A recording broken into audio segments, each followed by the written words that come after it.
আসসালামু আলাইকুম সুপ্রিয় বন্ধুগণ, আমরা পরন্ত বিকেলে আজকে চলে এসেছি সাভার জাতীয় স্মৃতিসৌধে ঘুরতে। তো আমরা অনেকেই সাভার জাতীয় স্মৃতিসৌধে ঘুরতে আসি এবং এনজয় করি। তো আমাদের অবশ্যই জানা নেই যে সাভার জাতীয় স্মৃতিসৌধে 7টি স্তম্ভ রয়েছে, যে স্তম্ভগুলোর নাম কি কি এবং ওগুলো সম্পর্কে আমাদের ধারণাই নেই।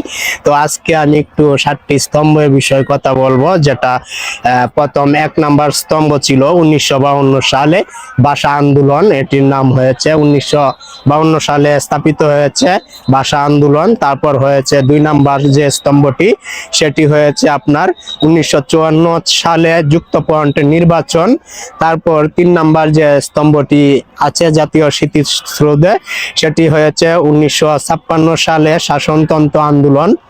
তারপর হলো যে 4 নাম্বার যে জাতীয় স্মৃতিসৌধের স্তম্ভটি রয়েছে, সেটার নাম হয়েছে 1962 সালে শিক্ষা আন্দোলন। এরপর হচ্ছে 5 নাম্বার স্তম্ভটি হয়েছে 1966 6 দফা আন্দোলন। তারপর হয়েছে যে 6 নাম্বার যে স্তম্ভটি, সেটি হয়েছে 1969 গণ অভ্যুত্থান আন্দোলন।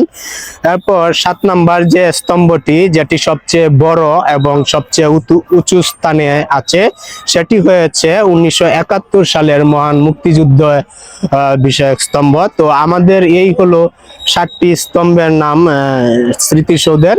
প্রতিটি একটি স্তম্ভ হলো ভাষা আন্দোলন, একটি হলো যুক্তফ্রন্ট নির্বাচন, একটি হলো স্বাতন্ত্র্য আন্দোলন, শিক্ষা আন্দোলন এবং 1966 6 দফা আন্দোলন। আরেকটি হয়েছে 1969 গণ অভ্যুত্থান আন্দোলন, 1971 সালের মহান মুক্তিযুদ্ধ আন্দোলন। তো আপনারা সকলেই স্মৃতিসৌধে ঘুরতে আসলে অবশ্যই এটি একটি সম্মানজনক জায়গা। এখানে আমরা সম্মান নিয়েই ঘুরবো এবং সকলেকে সম্মান প্রদর্শন করে যাব। তো সকলে এখানে ঘুরতে আসবেন। সকলকে ধন্যবাদ জানিয়ে আমি এখানে শেষ করছি। তো সকলে ভালো থাকবেন, সুস্থ থাকবেন। আসসালামু আলাইকুম, ধন্যবাদ।